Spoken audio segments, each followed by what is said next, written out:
మండు టెండను సైతం లెక్క చేయకుండా కొవ్వూరు నియోజకవర్గం పరిధిలోని చాగల్లులో ఎమ్మెల్యే తలారి వెంకట్రావుతో కలిసి రాజమండ్రి ఎంపీ అభ్యర్థి డాక్టర్ గూడూరి శ్రీనివాస్ ఎన్నికల ప్రచారం నిర్వహించారు.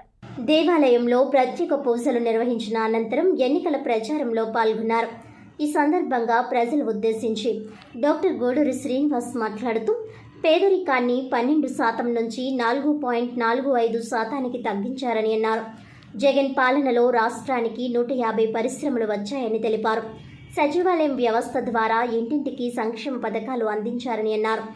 మన ఇంటికి సంక్షేమ ఫలాలు అందాలంటే మరోసారి జగన్మోహన్ రెడ్డిని గెలిపించాలని పిలుపునిచ్చారు. వచ్చే ఎన్నికల్లో 2 ఓట్లు ఉంటాయని, ఒకటి ఎమ్మెల్యే అభ్యర్థిగా పోటీ చేస్తున్న తలారి వెంకట్రావు, మరో ఓటు తనకు వేసి అత్యధిక మెజార్టీతో గెలిపించాలని విజ్ఞప్తి చేశారు.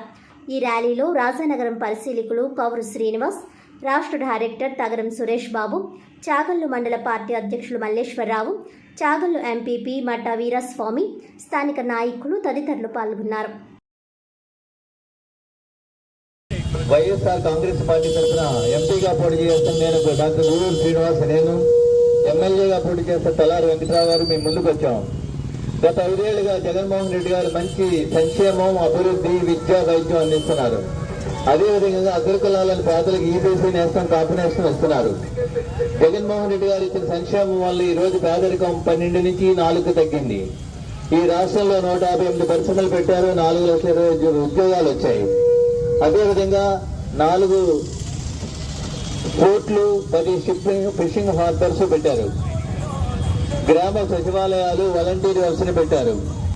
తెలుగుదేశం ప్రభుత్వం వారు వాలంటీర్లు ఉండకూడదని చెప్పి కోర్టులో వేసి పెన్షన్లు ఆఫ్ చేశారు.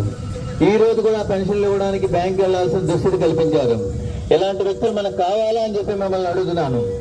మళ్ళా మనకి జగన్మోహన్ గారు వస్తే మన ఇంటికి పెన్షన్, రేషన్, ఈ పథకాలన్నీ కూడా సజీవంగా ఉంటాయి.